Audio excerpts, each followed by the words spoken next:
प्रिय छात्रों नमस्कार। हम इंडियन पॉलिटी की इस लेक्चर सीरीज में आपका स्वागत करते हैं तथा इस लेक्चर सीरीज के माध्यम से आपको आईएएस और पीसीएस के जीएसटी के पूरा का पूरा कोर्स हम पढ़ाने का कार्य करेंगे और उसके साथ ही साथ प्री का भी जो कि पॉलिटी से संबंधित चीजें आती हैं उसको भी हम आपको बताएंगे। अब तक हमने 9 लेक्चर डाले हैं और उम्मीद होगी कि 9 लेक्चर आपने देखे होंगे, आपको समझ में आए होंगे। और आज हम 10वां लेक्चर उद्देशिका पर बनाने चल रहे हैं और उसी के संदर्भ में आज हम सीखेंगे कि उद्देशिका क्या है, क्यों है, कैसे है। इन सब प्रश्नों के बारे में हम चर्चा करेंगे और उद्देशिका का क्या महत्व है, ये सब चीजें हम सीखेंगे। अब हम शुरू करते हैं। ये देखिए, सबसे पहली चीज यहां पर आप देखें, हम भारत के लोग भारत को एक संपूर्ण प्रभुत्व संपन्न समाजवादी पंथ निरपेक्ष लोकतंत्रात्मक गणराज्य बनाने के लिए हम यहां पर क्या चीज कहना चाहते हैं? बनाने के लिए। आप यहां पर देखिए, बनाने के लिए, इसको अंडरलाइन कीजिए। बनाने के लिए तथा उसके समस्त नागरिकों को, नागरिकों के बाद देखिए कोलन लगा हुआ है, ये 2 बिंदी, इसको कोलन कहते हैं, ये कोलन लगा हुआ है। कोलन का मतलब है कि इसके संदर्भ में कुछ बातें कही जा रही हैं। क्या कही जा रही हैं? सामाजिक, आर्थिक और राजनैतिक न्याय, विचार, अभिव्यक्ति, विश्वास, धर्म और उपासना की स्वतंत्रता, प्रतिष्ठा और अवसर की समता प्राप्त कराने के लिए, यहां पर देखिए हम फिर अंडरलाइन कर रहे हैं दूसरी चीज, प्राप्त कराने के लिए, ठीक है। तथा उन सब में व्यक्ति की गरिमा और राष्ट्र की एकता और अखंडता सुनिश्चित करने वाली बंधुता बढ़ाने के लिए, यहां पर बात आती है बढ़ाने के लिए।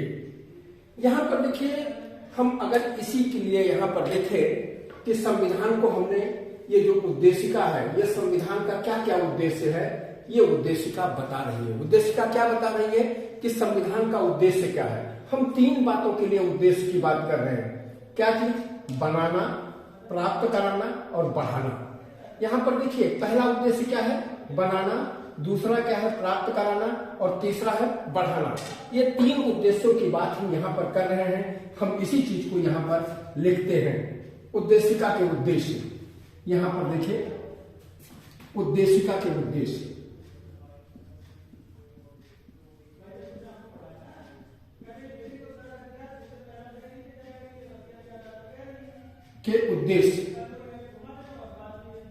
उद्देश्य क्या चीज है?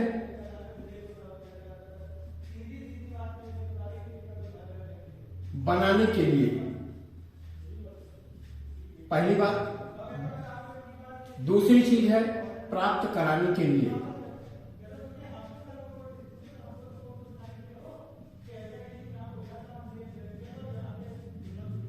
तीसरी चीज है यहां पर बढ़ाने के लिए।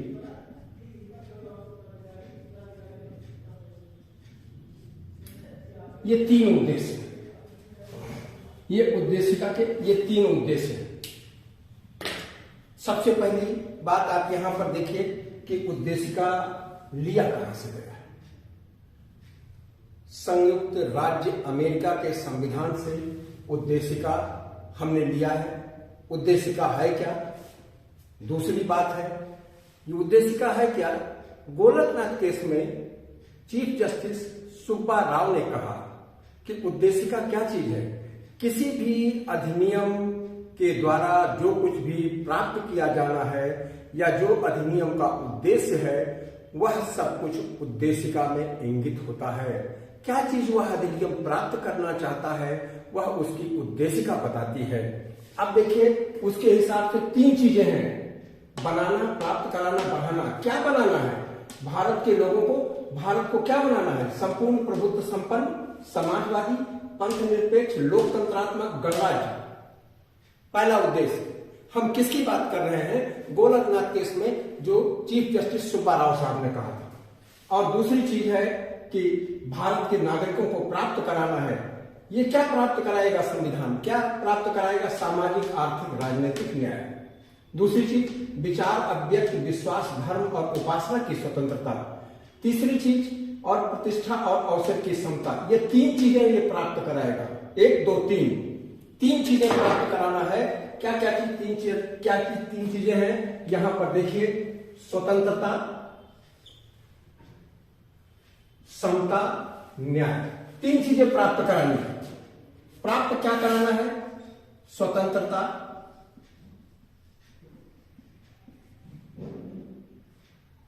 यहां पर देख लीजिए, न्याय, स्वतंत्रता और तीसरी चीज है समता। ये तीन चीजें प्राप्त करानी है।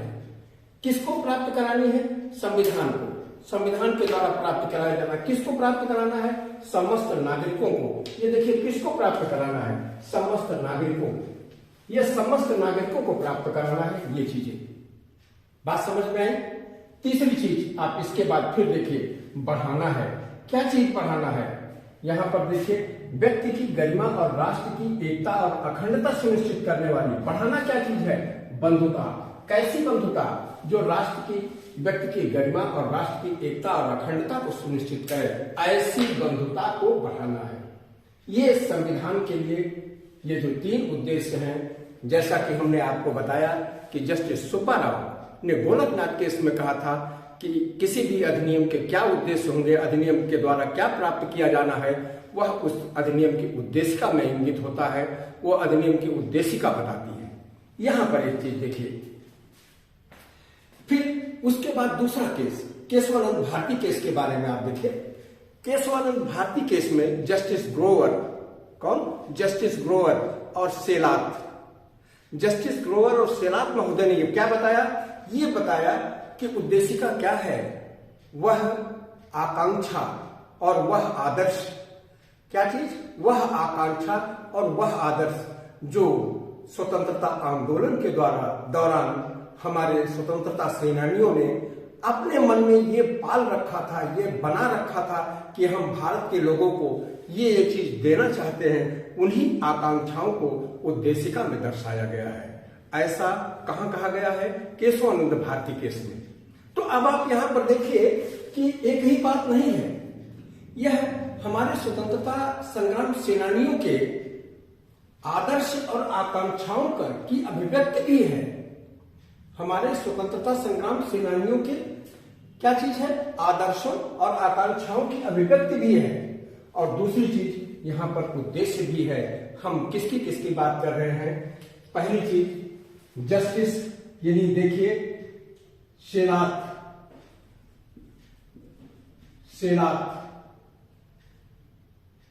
जस्टिस सेलात,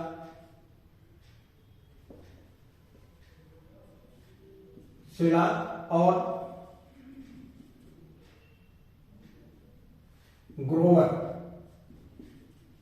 ग्रोवर ने क्या कहा है? ये किसमें कहा?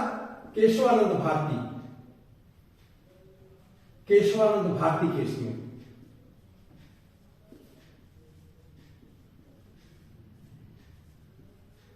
केस में। और इनकी बात अगर देखा जाए, उद्देश्य के उद्देश्य, और ये तीन चीज कहा कि दूसरी बात हमने जो बताई है कि गोलकनाथ केस में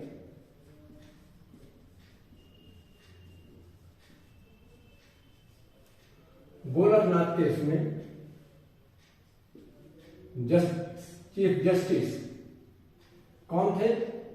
सुब्बा राव।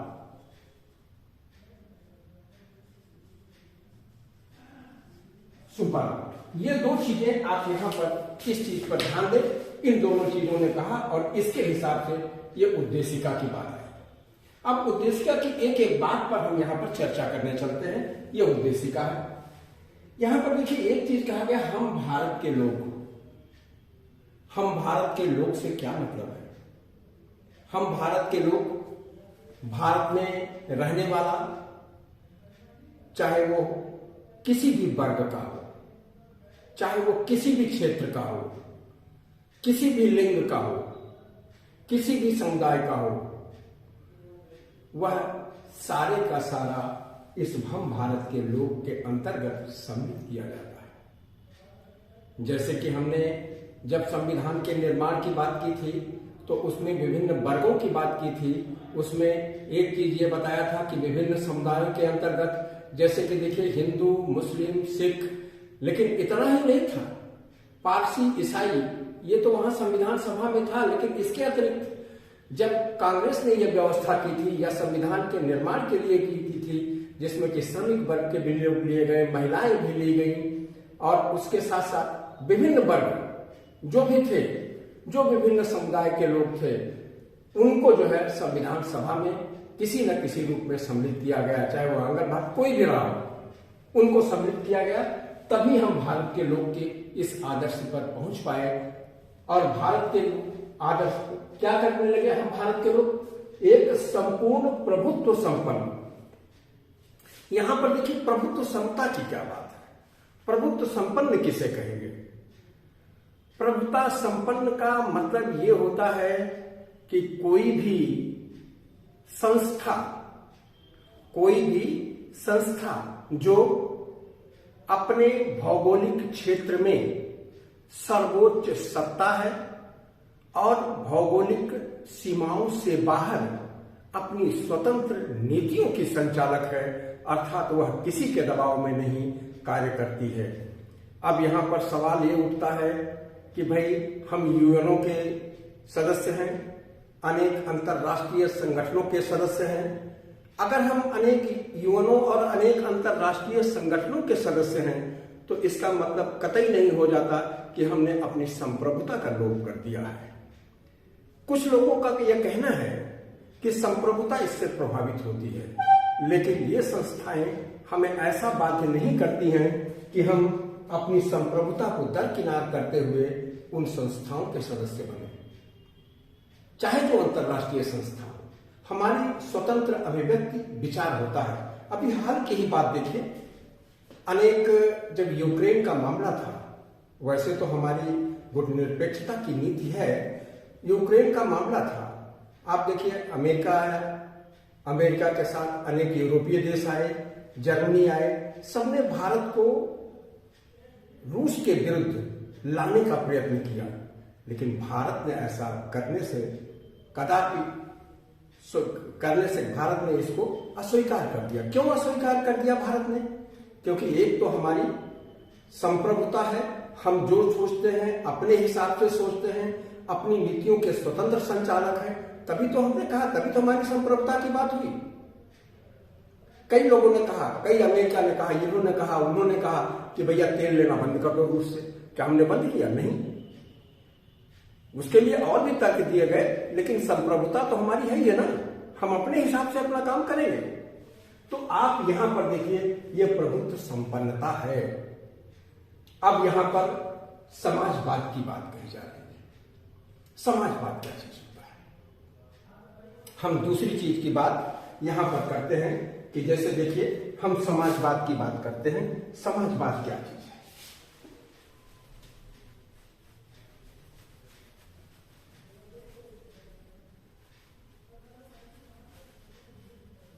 देखिए, किसी भी राष्ट्र में जो राजनीतिक विचारधारा होती है वो दो प्रकार की होती है। विशेष रूप से हम यहां पर कहें कि एक समाजवादी विचारधारा है, दूसरी पूंजीवादी विचारधारा है। इसी विचारधारा से निकली हुई तीसरी विचारधारा है जिसको कि हम मध्य मार्गीय विचारधारा भी कहते हैं। अब यहां पर देखिए, अगर हम यहां पर पूंजीवादी विचारधारा की बात करें तो पूंजीवादी विचारधारा की क्या सोच होती है? पूंजीवादी विचारधारा की सोच होती है कि राष्ट्र के जीडीपी में वृद्धि हो, बस।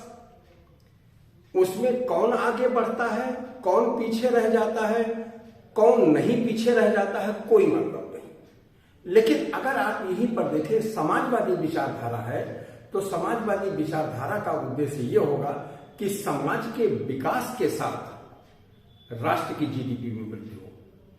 यहां पर समाज जो होता है पूंजीवादी व्यवस्था में समाज पर उतना ध्यान नहीं दिया जाता जो समाजवादी विचारधारा का उद्देश्य है। यही चीज हम यहाँ पर देखते हैं कि हमारे राष्ट्र में ये अपनाया गया समाजवादी। ये समाजवादी शब्द भारतीय संविधान में 42वें संविधान संशोधन के द्वारा इसमें डाला गया।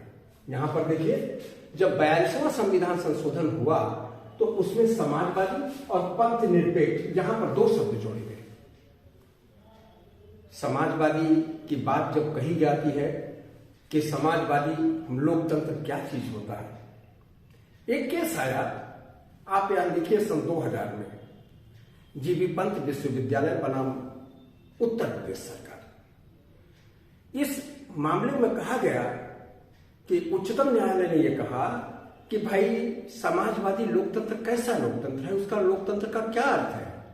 उच्चतम न्यायालय ने समाजवादी लोकतंत्र की व्याख्या करते हुए यह बताया कि जहां पर गरीबी, असमानता, जहां पर गरीबी, असमानता और अभाव का अंत किया जाता है, इस प्रकार का लोकतंत्र समाजवादी लोकतंत्र है। एक अन्य निर्णय में उच्चतम न्यायालय ने यह कहा कि भारतीय समाजवाद या भारतीय समाजवादी लोकतंत्रात्मक व्यवस्था मार्क्सवादी और गांधीवादी विचारधारा का मिला जुला स्वरूप है। लेकिन ये गांधीवादी विचारधारा की तरफ झुका हुआ है। मार्क्सवादी विचारधारा क्या चीज है? मार्क्सवादी विचारधारा का मतलब ये चीज होता है कि समाज में समता स्थापित करें, लेकिन वो क्रांतिकारी तरीका अपनाया जाता है कि मतलब जिसके पास है, जैसे आप देखते हैं मार्क्सवादी विचार, मार्क्स कहां के थे? जर्मनी के थे। लेकिन आप वहां पर देखिए, जो मार्क्स की विचारधारा माओ ने अपनाई, कहां पर अपनाई माओ ने? चीन में। और चीन में अपनाने के बाद वहां पर क्रांतिकारी विचारधारा के रूप में अपनाया गया। मार्क्स की विचारधारा को रूस ने अपनाया लेनिन के रूप में, लेनिन के विचारधारा के रूप में, वहां पर भी क्रांति के रूप में अपनाया गया। लेकिन हमारे यहाँ क्रांति के रूप में नहीं है। हमारे यहाँ की जो समाजवादी व्यवस्था है उसमें एक चीज ये निश्चित किया गया कि भाई जिसके पास संपन्नता है उसको रहने दिया जाए संपन्नता, और जो लोगों के पास नहीं है उसकी तरफ संसाधनों को मोड़ दिया जाए, जिससे कि लोग जो है वो धीरे धीरे करके संपन्न हो सके। जो धीरे धीरे लोकतंत्रात्मक प्रक्रिया के तरह, लोकतंत्रात्मक प्रक्रिया के द्वारा जो बदलाव लाया जाता है, धीरे धीरे जो लोकतंत्रात्मक प्रक्रिया के द्वारा बदलाव लाया जाता है, उसे फैबियन समाजवाद कहते हैं। फैबियन समाजवाद क्या चीज है? फैबियन एक सोसाइटी है जिसका कि निर्माण, फैबियन क्या है? एक सोसाइटी है जिसका कि निर्माण ब्रिटेन में हुआ। उनका सीधा सा मतलब है कि समाजवादी परिवर्तन धीरे धीरे लोकतांत्रिक प्रक्रिया के द्वारा होना चाहिए। फैबियन समाजवादी विचारधारा भारत में भी अपनाई गई, लेकिन ये फैबियन समाजवादी विचारधारा हमारे नीति निश्चक तत्वों में है। ऐसा नहीं है कि 42वें संविधान संशोधन से पहले भारत में समाजवादी बातें नहीं थी। देखिए, अगर आप देखें भारत के नीति निश्चक तत्वों को, तो नीति निश्चक तत्व के माध्यम से आप पाएंगे कि समाजवादी बातें नीति निश्चक तत्वों में पर्याप्त मात्रा में थी। वास्तव में समाजवादी सामाजिक और आर्थिक लोकतंत्र की स्थापना नीति निश्चक तत्वों के द्वारा की जाती है, जिसमें कि ये कहा जाता है कि सामाजिक और आर्थिक आजादी के ये जो है मानक है। एक बात और भी देखिए, हम प्राप्त कराने के लिए कहते हैं सारी चीज। अभी हमारे न्यायाधीश चीफ जस्टिस उच्चतम न्यायालय के चंद्रचूड़ साहब ने कहा, एक बात कही, उन्होंने कहा कि हमारा संविधान ये नहीं है कि हम क्या हैं, बल्कि हमारा संविधान ये है कि हमको क्या बनना है, हमको क्या बनना है। इसीलिए देखिए, उद्देशिका में बनाने के लिए, प्राप्त कराने के लिए और बढ़ाने के लिए बातें कही गई हैं। अभी जल्दी ही चंद्रचूड़ साहब ने यह कहा कि संविधान हमारा क्या है, यह नहीं है कि हम क्या हैं, बल्कि यह है कि हमें क्या बनना है। इस प्रकार अगर हम देखें तो हमारा संविधान हमारे वर्तमान समाज से कम 50 साल आगे है। कहने का मतलब जो समाज है उस समाज में हम तेजी से परिवर्तन करके हम अपने संविधान के अनुरूप अपने समाज, अपने राजनीतिक व्यवस्था, अपने आर्थिक व्यवस्था को ढालें। यह संविधान हमें, ये उद्देशिका हमें इस चीज का संकेत देती है। उसके बाद देखिए समाजवादी की बात हमने यहां पर की। समाजवादी विचारधारा के अंतर्गत यही चीजें ऐसी हुई कि हमने जो है मिश्रित अर्थव्यवस्था को अपनाया। जो हमारी समाजवादी अर्थव्यवस्था, हमने बताया नहीं कि पूंजीपतियों को अपने हिसाब से विकास करने दे और विकास करने के अवसर और चीज उनको दे जिनके पास संसाधन विहीन लोग हैं। तो इसीलिए देखिए समाजवादी व्यवस्था के हमारे यहाँ मिश्रित अर्थव्यवस्था के रूप में अपनाई गई कि पूंजीपति और समाज यानी सरकार साथ साथ काम करेंगे। पूंजीपतियों को अवसर दिया गया, भैया आप अपने हिसाब से अपना विकास करिए। और उसके बाद जो मिश्रित अर्थव्यवस्था में सरकारी क्षेत्र में जो लगाए गए उद्योग, उसका मतलब हुआ कि कॉमन मैन के उद्योग हैं और कॉमन मैन को इसमें जो है बढ़ने का अवसर दिया जाए। बात समझ में आई? आप यहां पर देखिए समाजवादी। अब हम पंथ निरपेक्षता की बात करते हैं। पंथ निरपेक्षता के संदर्भ में हम 2-3 बातें कहना चाहेंगे। यहां पर आप देखिए पंथ निरपेक्षता।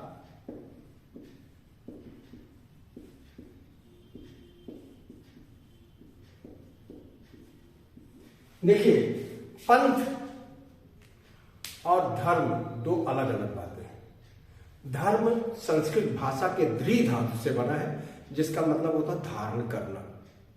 धारण करने का मतलब होता है आचरण, व्यवहार, जिसको अंग्रेजी में हम कंडक्ट कहेंगे। जैसे कि देखिए अध्यापक है तो अध्यापक का धर्म क्या है?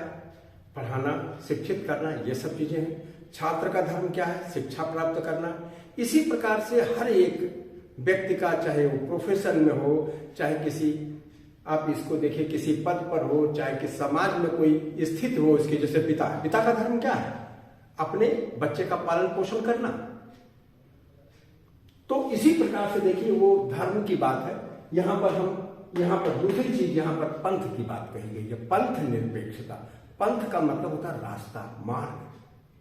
कैसा रास्ता? जैसे कि आप देखते हैं कि जीवन जीने का रास्ता, जीवन जीने का कौन सा रास्ता? आध्यात्मिक रास्ता। अब इसमें पंथ निरपेक्षता की बात कही गई है। जैसे कि आप देखिए रिलीजन की बात, हम यहां पर रिलीजन में देखें, हम पंथ निरपेक्षता पहले विश्व के संदर्भ में कहते हैं कि यूरोप में पंथ निरपेक्षता का क्या मतलब है कि धर्म विरोधी हो गए, भैया पंथ निरपेक्ष हो गए, मतलब ईसाइयत को नहीं मान रहे, दे बिकम द सेकुलर। अच्छा, अब अमेरिकन में देखिए क्या चीज होता है। संयुक्त राज्य अमेरिका में पंथ निरपेक्षता का क्या है? राष्ट्र और धर्म यानी पंथ अलग अलग हैं, दोनों एक दूसरे से कभी मिलते नहीं। ठीक है। तुर्की का मामला देखिए, तुर्की में अतातुर्क कमाल पाशा थे, जब वहां पर क्रांति हुई और उसी के द्वारा खिलाफत खत्म हुई। कब की बात कर रहे हैं? हम बात कर रहे हैं भाई 1920, 21-22 की। वहां पर क्या हुआ? उन्होंने भी वहां पर सेकुलरिज्म लागू किया। सेकुलरिज्म जो उनका था, वो सेकुलरिज्म कैसा था? उस सेकुलरिज्म के माध्यम से उन्होंने हटा दिया था क्या चीज कि जो इस्लामिक चीजें हैं वो राज्य से एकदम गायब। लेकिन भारत में पंथ निरपेक्षता का दूसरा ही अर्थ है। वो कैसा अर्थ है? आप अगर इसको पंथ निरपेक्षता के अवशेषों को देखना चाहें तो सबसे पहले आपको ऐतिहासिक परिप्रेक्ष्य में जाना चाहिए। ऐतिहासिक परिप्रेक्ष्य में अगर आप अशोक को देखें तो अशोक के संदर्भ में आपको ये मिलेगा, सम्राट अशोक ने जो अपनी धम्म नीति बनाई थी, धम्म नीति, वो जो धम्म नीति थी अशोक का निजी धर्म कुछ अलग था, यानी बौद्ध धर्म था, लेकिन उसकी धम्म नीति कतई जो है बौद्ध धर्म नहीं थी, विभिन्न धर्मों का निचोड़ था। उसको हम कहें ये कोड ऑफ कंडक्ट था, यानी आचार संहिता थी। अशोक का जो धर्म था वो आचार संहिता थी। इसी प्रकार से आप देखिए सभी धर्मों को समान आदर अशोक ने दिया था। फिर आगे हम बढ़ते जाएं, अनेक शासकों की बात कर सकते हैं, लेकिन इसी संदर्भ में हम बात करेंगे कि किसकी बात? अकबर की बात। अकबर ने भी यही काम किया। आप यहां पर देखें कि अकबर क्या चीज करता है कि 62 में, कब 1562 ईस्वी में उसने जब सत्ता संभाली, तो सत्ता संभालने के बाद अकबर ने धीरे धीरे करके 1564 ईस्वी में 1564 ईस्वी में उसने जजिया समाप्त किया। यद्यपि एक बार जजिया उसने 1575 ईस्वी में लगाया था, लेकिन 79 में फिर खत्म कर दिया, क्योंकि उसको इन सब चीजों की ज्ञान हो चुका था और वह सभी धर्मों को साथ लेकर के चल रहा था। तो ये भारतीय इतिहास के परिप्रेक्ष्य से दिखाई पड़ता है। वर्तमान समय में हम अगर पंथ निरपेक्षता की बात करें तो हमको एक चीज और दिखाई पड़ेगी। भारत में पंथ निरपेक्षता का क्या तात्पर्य है? भारत में पंथ निरपेक्षता का मतलब यह है कि राज्य का कोई धर्म नहीं है और राज्य का कोई अपना धर्म, कोई अपना पंथ नहीं है, और ना ही राज्य पंथिक मामलों में भेदभाव करता है। तीसरी चीज ये देखिए, राज्य का जब अपना पंथ नहीं हम कहते हैं तो मतलब होता है किसी पंथ की नीतियों के अनुसार राज व्यवस्था का संचालन नहीं किया जाता है। राज्य के अपने धर्म, अपना पंथ ना होने का क्या तात्पर्य है? किसी भी पंथ की नीतियों के अनुसार राज व्यवस्था का संचालन नहीं किया जाता है। राज व्यवस्था के संचालन के लिए हमारी धर्म ग्रंथ क्या है? यह हमारा संविधान है। संविधान किसी धर्म की तरफ नहीं झुका हुआ, किसी पंथ की तरफ नहीं झुका हुआ है।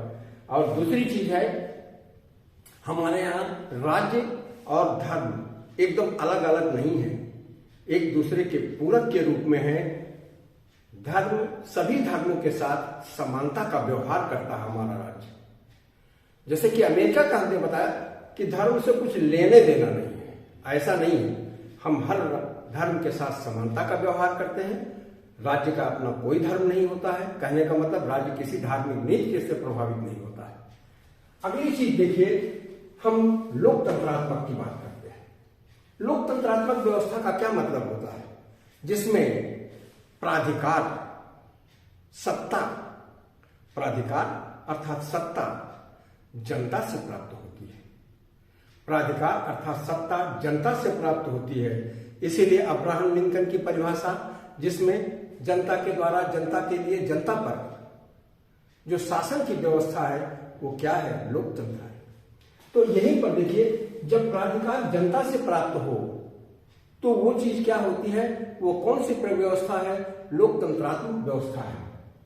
हाँ, एक चीज यहां पर हमसे छूट गया भाई, ये पंथ निरपेक्षता की बात करें या सर बोमई के केस में उच्चतम न्यायालय ने पंथ निरपेक्षता को एक चीज माना था। क्या माना था? ये माना था कि ये संविधान की मूल तत्व है। ठीक है, पंथ निरपेक्षता को एसआर बोमई में मामले में उच्चतम न्यायालय ने क्या माना कि यह संविधान का मूल तत्व है। अगली चीज देखिए, लोकतंत्रात्मक हम बता चुके, गणराज्य। यहां पर गणराज्य क्या चीज है? गणराज्य को अगर आप देखें तो गणराज्य राज्य का स्वरूप है और लोकतंत्रात्मक क्या है?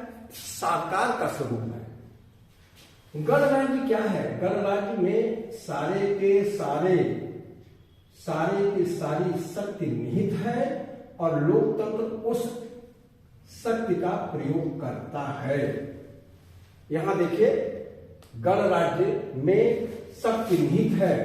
इस गणराज्य में शक्ति निहित है और इसका प्रयोग कौन कर रहा है? लोकतंत्र। लोकतंत्र के द्वारा यहां पर ये प्राधिकार। गणराज्य का मतलब क्या होता है? गण धन राज्य। गण मतलब लोग, लोगों का राज्य, और लोकतंत्र, लोक मतलब लोग की व्यवस्था। यहां पर लोगों का राज्य है, ये लोगों की व्यवस्था है। दो बातें, लोगों का राज्य का मतलब है कि संप्रभुता लोगों में निहित है। लोगों के राज्य से मतलब है कि संप्रभुता लोगों में निहित है और उसी संप्रभुता को एक जगह पर, संप्रभुता के जो अधिकार हैं, प्राधिकार हैं, एक जगह पर संचित करने के लिए वो निश्चित अवधि के लिए राष्ट्राध्यक्ष को चुनते हैं। जैसे कि भारत में राष्ट्रपति में, जैसे कि हम देखिए, हम यहां पर पूछेंगे, इसीलिए जब हम गणतंत्र गणराज्य की बात करते हैं तभी तो अनुच्छेद 52 में हम ये बात कहते हैं कि भारत का एक राष्ट्रपति होगा, और फिर अनुच्छेद में कहते हैं कि संघ की कार्यपालिका शक्तियां राष्ट्रपति में निहित होगी, लेकिन अनुच्छेद 75 में हम ये कह लेते हैं, इसकी बात पर आ जाते हैं अनुच्छेद कि प्रधानमंत्री का निर्माण, लेकिन 74 उससे पहले देख लीजिए अनुच्छेद 74 में क्या चीज कहा गया है कि एक मंत्री प्रधानमंत्री के नेतृत्व में एक मंत्रिपरिषद होगी जो राष्ट्रपति, जो गणराज्य का प्रमुख है, के कार्यों में सलाह और सहायता देने के लिए होगी। तो ये दोनों को देखे, दोनों जुड़ गए कि नहीं? ये गणराज्य का प्रतीक कौन हुआ? राष्ट्रपति। इसका प्रतीक मंत्रिपरिषद हो गई। मंत्रिपरिषद इसी में जो अधिकार निहित है उनका प्रयोग करती है। गणराज्य क्या चीज है? राज्य का स्वरूप है। और ये लोकतंत्र क्या है? ये सरकार का स्वरूप है। बात समझ में आई? अब उसके बाद देखिए, यही चीज बनाना पहला उद्देश्य है। अब ये जो हमने ये बताया, उसके नागरिकों को क्या देना है? नागरिकों को प्रदान करने के लिए सबसे पहले देखिए सामाजिक, आर्थिक और राजनीतिक न्याय। यहां न्याय से कतई ये मतलब नहीं है कि जो न्यायालय में न्याय दिया जाता है। न्याय की व्यवस्था समाज के अंतर्गत, राज्य के अंतर्गत, लोगों के बीच जो प्रदान की जाए, कैसी चीज है? सामाजिक, आर्थिक और राजनीतिक न्याय। यहां पर देखिए, हम सामाजिक न्याय की बात करें। सामाजिक न्याय में दो चीजें ध्यान रखने की बात है। सामाजिक न्याय में हम दो चीज ध्यान रखें। पहली चीज क्या चीज है? पहली चीज तो यह है कि क्षमता और आवश्यकता, व्यक्ति की क्षमता और आवश्यकता को ध्यान में रखते हुए व्यक्ति के लिए, व्यक्ति की क्षमताओं और आवश्यकताओं को ध्यान में रखते हुए समाज की मान्यताओं के अनुरूप व्यक्ति की क्षमताओं और आवश्यकताओं को ध्यान में रखते हुए समाज की मान्यताओं के अनुरूप व्यक्ति के लिए उपबंध करना, व्यवस्था करना ही सामाजिक न्याय है। जैसे कि मान लीजिए कोई बेसहारा महिला है, बुजुर्ग हो गई है, तो उसकी क्षमताएं तो भाई कम है, लेकिन आवश्यकता तो अधिक है। उसके लिए कुछ ना कुछ ऐसा प्रबंध किया जाए, ये सामाजिक न्याय है। कोई विकलांग है, उसके लिए ऐसा प्रबंध किया जाए। कोई जैसे मान लीजिए, और जो सामाजिक न्याय की बात है जिसमें कि हम देखते हैं कि SC, ST, OBC या और जो वर्ग हैं जो किसी वजह से पीछे रह गए हैं, उनको समाज में एक व्यवस्था के अंतर्गत सुस्थापित करना, यह सामाजिक न्याय की बात है। अब दूसरी चीज यहां पर देखिए, आर्थिक न्याय की बात क्या है? आर्थिक न्याय का मतलब है कि आर्थिक रूप से सबके लिए एक ऐसी व्यवस्था बनाना कि सभी की पहुंच आर्थिक स्तर तक हो सके। जैसे कि देखिए, सामाजिक समावेशन की बात है। सामाजिक समावेशन कब शुरू हुआ? आप यहां पर देखिए, आर्थिक न्याय की बात अगर हम सबसे पहले की बात करना चाहें कि आप यहां पर देखिए, जब देश आजाद हुआ तब राजा महाराजाओं और नवाबों को प्रिवी पर्स दिया गया। भाई प्रिवी पर्स यानी एक थैली दी गई कि अपना खर्चा चलाओ भैया, जेब खर्च। लेकिन क्या हुआ कि इंदिरा जी ने 1969 में एक संविधान संशोधन के द्वारा ये प्रिवी पर्स खत्म कर दिया। खत्म क्यों किया? कि गरीबों की तरफ संसाधन मोड़ना था। उसी समय उन्होंने यह नारा दिया था, गरीबी हटाओ। अब गरीबी हटाने के लिए नारा दिया भाई, अब गरीबी हटाई कैसे जाए? यही चीज आप यहां पर देखिए कि ये धन ले लें तो पहुंचे कैसे? इसलिए उन्होंने उसी काल में बैंकों का राष्ट्रीयकरण किया, जिसमें कि 14 बैंक राष्ट्रीयकृत किए गए और गांव में उनकी शाखाएं खोली गई, लोगों तक बैंकों की पहुंच पहुंचाई गई। ये आर्थिक समावेशन का पहला उदाहरण था और यहीं से ये आर्थिक न्याय की प्रक्रिया चल पड़ी। आज देखिए, निरंतर ग्रामीण बैंक हुए और चीज हुए, ये आर्थिक न्याय की प्रक्रिया के अंतर्गत हुई कि संसाधनों को समान रूप से सबके पास पहुंचाया गया। इसी प्रकार से आप राजनीतिक न्याय की बात कर सकते हैं। राजनीतिक न्याय केवल वोट देने के अधिकार तक नहीं सीमित है। राजनीतिक न्याय का तात्पर्य है सभी के लिए वो मंच प्रदान किया जाए, वो अवसर प्रदान किया जाए कि हर व्यक्ति वो पद पा सके। जैसे हम अपने ही प्रधानमंत्री जी की बात करें कि प्रधानमंत्री जैसा कि कहते हैं कि चाय की बात है कि वो चाय बेचते थे। अब आप बताइए, ये राजनीतिक न्याय की ही बात तो है कि वो वहां तक उस पद तक पहुंच पाए। इसी प्रकार से कितने ऐसे लोग हैं कि जो इस पद तक पहुंचे। तो ये जो उदाहरण है यह राजनीतिक न्याय का है, जो कि हमारे संविधान के द्वारा यहाँ प्रदत्त किया गया। अगली चीज देखिए, हम इस पर चल रहे हैं प्राप्त कराने के लिए। क्या क्या प्राप्त कराना है? ये नागरिकों को प्राप्त कराना इस संविधान का उद्देश्य है। उद्देश्य का विचार, अभिव्यक्ति, विश्वास, धर्म और उपासना की स्वतंत्रता। दूसरी चीज हम स्वतंत्रता के पहलू पर आते हैं। विचार क्या चीज है?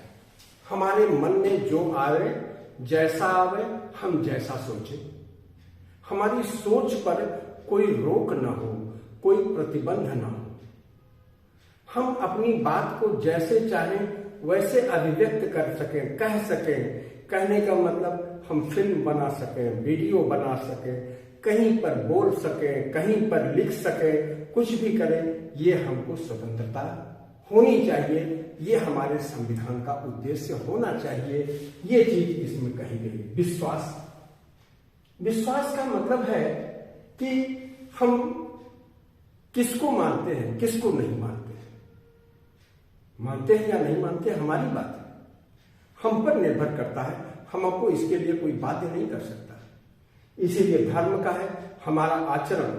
मतलब यहां पर देखिए, हमारे आचरण करने की भी हमको आजादी दी जाती है। उसी प्रकार से उपासना की बात है। उपासना में यहां पर देखिए आचरण करने की, जहां पर धार्मिक आचरण भी आ जाता है कि कौन से धर्म को माने, कौन से धर्म को ना माने। यहां पर देखिए जो उपासना की बात करते हैं, भैया हम पूजा करें कि ना करें, करें तो किसकी करें, किसकी ना करें, करें तो कब करें और कब ना करें।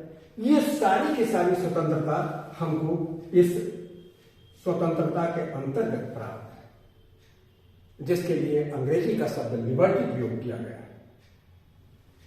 अब यहां पर देखिए प्रतिष्ठा और अवसर की समता, ये हमको प्राप्त कराने में ये तीन चीजें, न्याय, स्वतंत्रता और समता। अब यहां पर देखिए प्रतिष्ठा। प्रतिष्ठा का मतलब होता है कि विशेषाधिकार का अभाव। प्रतिष्ठा का मतलब है विशेषाधिकार का अभाव। प्रतिष्ठा का समता क्या होगा? मतलब किसी को किसी प्रकार का कोई विशेषाधिकार नहीं दिया गया है, ना किसी के पास कोई विशेषाधिकार होगा। जैसे कि पहले राय साहब, राय बहादुर, राय चीजें, ये चीज नहीं। लेकिन किसी के पास कोई विशेषाधिकार नहीं होगा। आप कह सकते हैं कि भाई विशेषाधिकार आईएएस अधिकारी के पास है और जगह पर है। इसकी चर्चा हम वहां पर करेंगे जब हम बात करेंगे अनुच्छेद 14 की समता के अधिकार में, जहां पर विधि के समक्ष समता और विधियों का समान संरक्षण है कि कैसे प्रतिष्ठा का अभाव है, कैसे वहां पर विशेषाधिकार का अभाव है और जितना विशेषाधिकार है वो क्यों है। ठीक है, हम वहां पर बात करेंगे, क्योंकि अभी हम बात यहां पर उस चीज को नहीं कर सकते। अवसर की समता, प्रत्येक व्यक्ति के लिए समान अवसर प्रदान किया जाता है। ये भी हम वहां पर और चीजों की बात करेंगे अनुच्छेद 15 के अंतर्गत कि अवसर की समता कैसे होती है। ठीक है, फिर उसके बाद आप देखिए ये प्राप्त कराने की बात हो गई, और उन सब में, किसमें सब में? ये भारत के नागरिकों में, उन सब में, इन समस्त नागरिकों में। ये देखिए उन सब में मतलब उन भारत के नागरिकों में क्या चीज? व्यक्ति की गरिमा और राष्ट्र की एकता। दो बातें फिर जोर से जिक्र करता हूं, व्यक्ति की गरिमा और राष्ट्र की एकता। दो चीजें प्राप्त करानी है। व्यक्ति की गरिमा, गरिमा का मतलब क्या होता है? गरिमा का मतलब होता है एक मनुष्य को मनुष्य के तरह उसको स्वीकार किया जाए, उस प्रकार की स्थितियां उसके साथ हो कि मनुष्य को मनुष्य माना जाए। ये नहीं कि किसी व्यक्ति को, जो मनुष्य की बात होती है कि मानवता की न्यूनतम आवश्यकताएं होती हैं, उन मानवता को यहां पर स्वीकार किया जाए, मानवता के गरिमा को स्वीकार किया जाए। मतलब मनुष्य को, मनुष्य का एक मर्यादा होती है, उस मर्यादा को स्वीकार करना ही व्यक्ति की गरिमा है। राष्ट्र की एकता कहने का मतलब राष्ट्र एक है। अब यहां पर देखिए राष्ट्र की एकता, अखंडता, ये भी 42वें शब्द की द्वारा जोड़ा गया। किसी भी पार्ट को, किसी भी हिस्से को राष्ट्र के किसी भी तरीके से अलग करने की अनुमति नहीं है। ये विभाजनकारी शक्तियों के विरुद्ध ये बात कही गई। ये चीज, इसके लिए जो अखंडता, व्यक्ति की गरिमा को बढ़ाए, राष्ट्र की एकता और अखंडता को बढ़ाए, इसको सुनिश्चित करे। व्यक्ति की गरिमा, राष्ट्र की एकता और अखंडता को सुनिश्चित करे, ऐसी बंधुता बढ़ाएंगे। बंधुता का स्वरूप बता रहा है संविधान, ये कह रहा है कि ऐसी बंधुता आपको बढ़ानी है कि जो व्यक्ति की गरिमा, राष्ट्र की एकता और अखंडता को सुनिश्चित करे। ये 3 उद्देश्य हैं।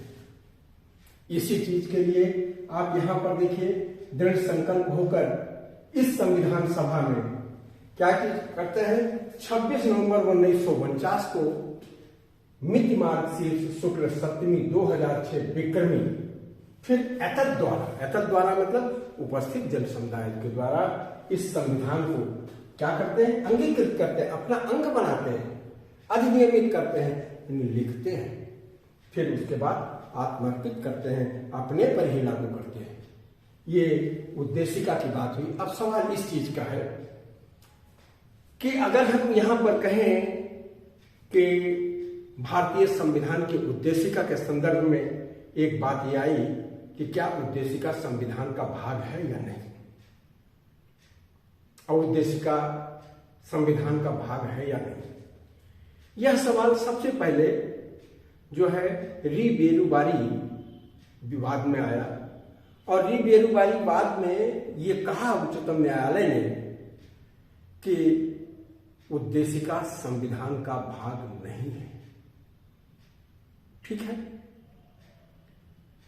इसके बाद आप देखते हैं 1973 में केशवानंद भारती केस आया, उसमें यह कहा गया, उच्चतम न्यायालय ने माना कि उद्देशिका संविधान का भाग है।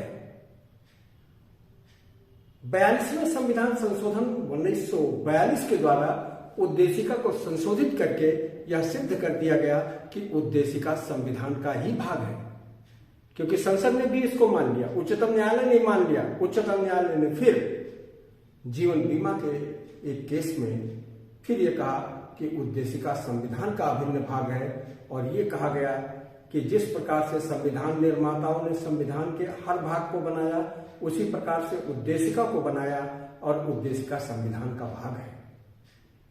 अब अगली चीज हम यहां पर कहते हैं कि अगली बात हम आपको बताते हैं, उद्देशिका का महत्व क्या है। उद्देशिका के महत्व के संदर्भ में सबसे पहली टिप्पणी अगर हम यहां पर देखें तो हमको मिलती है री बेरुबारी मुकदमे में। री बेरुबारी मुकदमे में उच्चतम न्यायालय ने यह कहा कि उद्देशिका है क्या। उद्देशिका संविधान निर्माताओं के मस्तिष्क को उद्देशिका संविधान निर्माताओं के मस्तिष्क को खोलने वाली कुंजी है। कहने का मतलब किन उद्देश्यों और किन आकांक्षाओं को लेकर के संविधान निर्माताओं ने इस संविधान का निर्माण किया है, उसको अगर हम जानना चाहते हैं तो हम उद्देशिका से जान सकते हैं। बात समझ में आई? ये चीज वहां पर कही। उसी के बाद एक चीज देखते हैं कि दुर्गादास जी ने कहा, हम यहां पर बात करते हैं, उन्होंने कहा था कि ये क्या चीज है, उद्देशिका संविधान की आत्मा है। ठीक है, इसी प्रकार उन्होंने एम हिदायतुल्लाह जो थे, ये चीफ जस्टिस भी रह चुके थे, भारत के कार्यकारी राष्ट्रपति भी रह चुके थे, इन्होंने कहा था कि उद्देशिका संविधान की आत्मा है। इस प्रकार हम एक चीज ये पाते हैं, शुद्ध उद्देशिका का क्या महत्व है। जब भी संविधान के किसी भाग को कहीं पर भी लागू करना होता है तो उच्चतम न्यायालय उद्देशिका को साथ में देखता है कि क्या उद्देश्य है यहाँ पर संविधान निर्माताओं को, उसी के अनुरूप संविधान के उपबंधों की व्याख्या करता है, उसी के अनुरूप संविधान के उद्देश्यों की ये व्याख्या करता है। यहीं पर अब हम एक बात आपसे और चर्चा करना चाहेंगे कि उद्देशिका के संदर्भ में आप यहां पर देखें कि कई बार ये पूछा जाता है ऐसे ही कि जैसे यहां पर देखिए 1 2 3 4 5 और 1-2 ये पूछा जाता है कि संविधान के उद्देश्यों को, उद्देशिका में संविधान के नागरिकों के लिए जो प्राप्त कराना है उद्देश्यों को, वो क्या है, किस रूप में है। तो ये 2 बार विशेष में पूछा जाएगा। तो 3:5:2 ये है। 3 में क्या है, न्याय, ये क्या है, स्वतंत्रता, और 2 समताएं। यहां पर आप ये देखिए कि उद्देशिका के उद्देश्यों के लिए जो हमने यहां पर बात की थी वो 3 उद्देश्य बताए थे, बनाने के लिए, प्राप्त कराने के लिए और बढ़ाने के लिए, जो कि इस संविधान के द्वारा प्राप्त किए जाने हैं। उद्देशिका इन्हीं उद्देश्यों को इंगित करती है। और न्याय, स्वतंत्रता और समता, यहां पर 3 चीजों की बात देखिए, ये बहुत मूल बातें हैं जो कि इस उद्देशिका की हैं, जो कि भारत के नागरिकों को के लिए प्राप्त कराई जानी है। किसके द्वारा, संविधान के द्वारा। अब यहीं पर इस लेक्चर को आज हम पूरा करते हैं। अगले लेक्चर में हम फिर मिलेंगे। धन्यवाद। जय हिंद।